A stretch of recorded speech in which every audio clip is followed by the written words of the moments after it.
Standing in Main Crop Garden number 5, this is an update on the White Mammoth Salsify.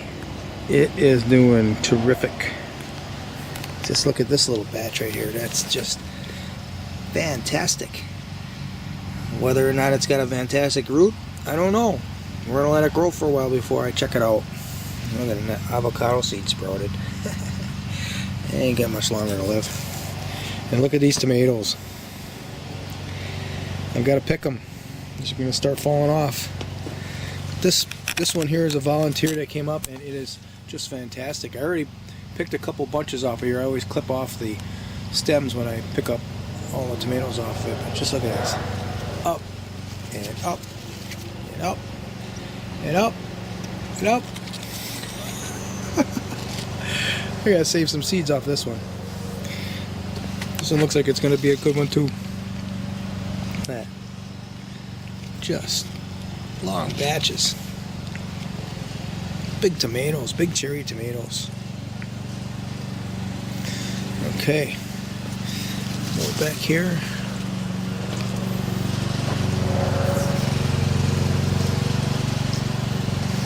More back here.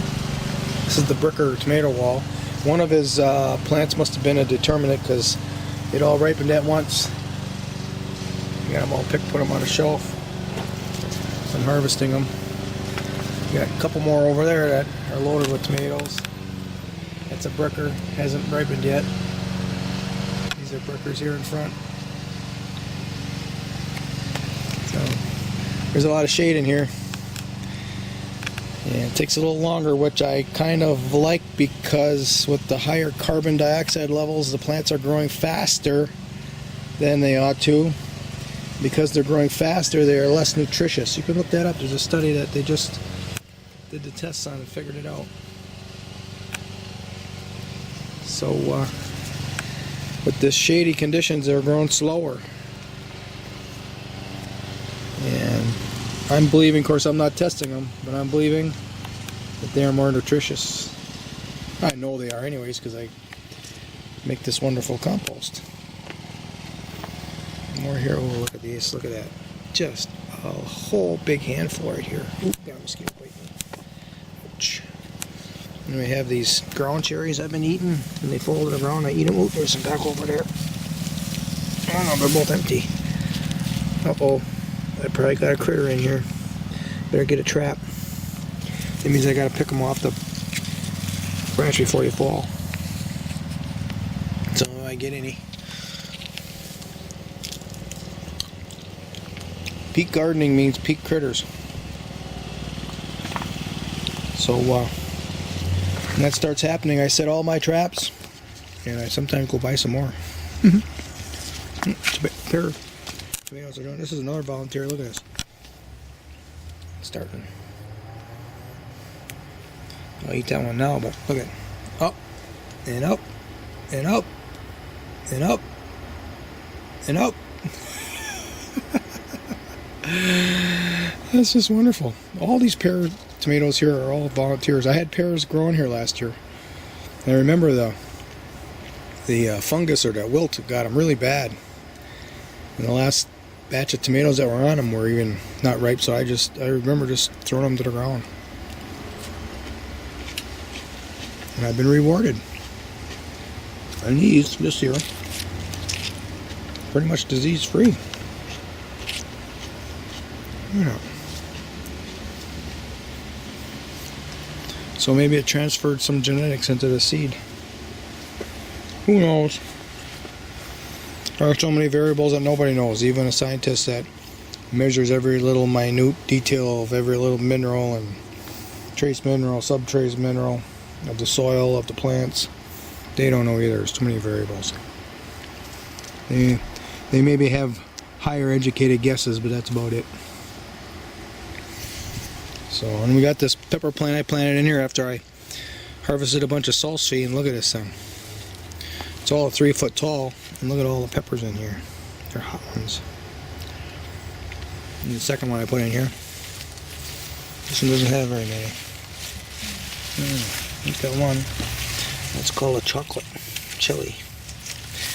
I lost a take for this big tall one. I don't know what the heck that is. Your eggplant. Starting an egg. I still got some kohlrabi left. You can see them in here. I think there's 5 in here. I don't remember how many started with, 21 or something. And I trellised this ground cherry up, and it's trellising really nice. Almost as tall as me. It's over 5 feet tall. Growing pretty nice.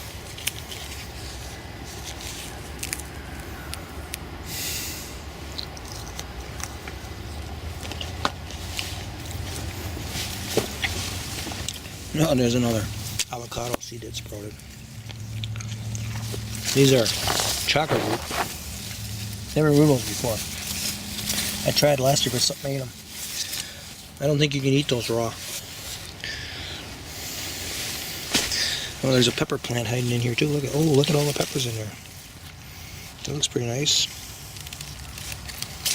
Some behind there too. A whole bunch of them. Get behind on my picking.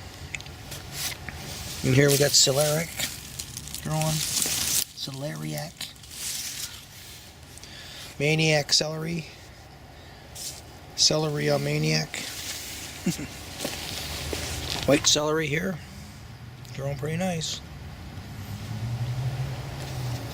I had garlic here. Actually, elephant garlic here. I actually left a couple of them go to seed. They haven't formed their seeds yet. I'm waiting. Another pepper in here. Ooh, we got some nice jalapenos in here. Look at that one. It's a nice big fat one right there. Pepper sitting here all by itself.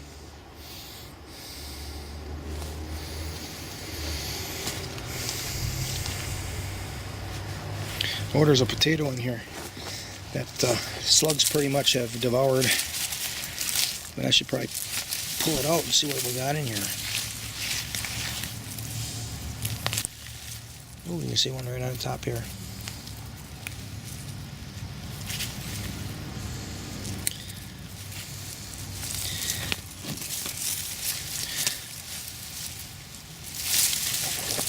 We'll do a one-handed pull here and see what happens.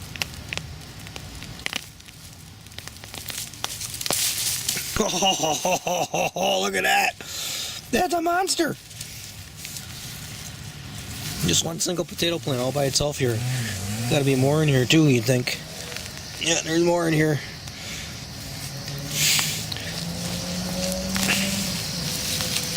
Ooh, what's that?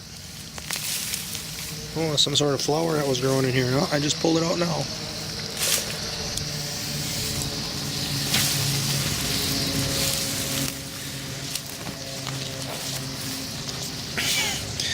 Looks like they all came out with the plant. That's how good the soil is. Do you ever see that? You pull a plant and almost all the potatoes come out of it. Piece of wood. Just look at that soil.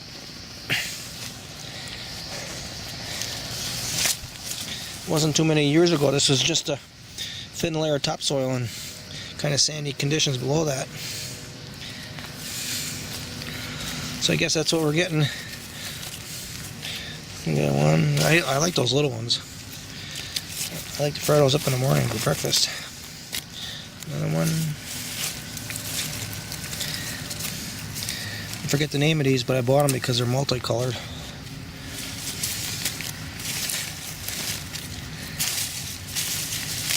Look at that. That's really nice. We have a winner here, folks.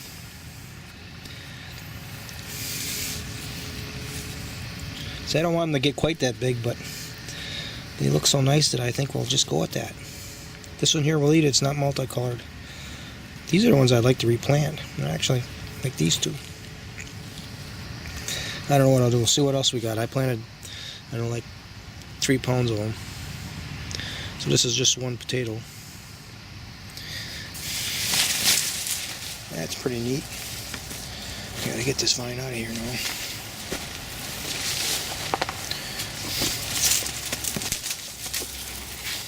And just look at how the slugs had devoured this vine. And it's still grew to potatoes. Just look at that. There's like no leaves on there. I think the slugs are what does a lot of the spreading of this wilt virus. No, I'll take care of the strings later. Oh, here's another little one. Two of them. I actually planted a couple of real little ones like this of the purple Peruvian. I think I planted 8 little tiny things like this, and I got probably 1.5 quarts of potatoes. One of those really tiny ones. So I'll come back here and get these potatoes in another bowl. Put those over there. And over here's all the peppers. Just look at. These things have been hammered by the slugs too. I'm gonna make some salsa, so I'll have to come back here in another bowl and pick all those too. So I think I'm gonna be filling this tomato bowl up with the tomatoes here. And I got a bunch in the other main crop garden number 4 too. You can kind of see it in the background.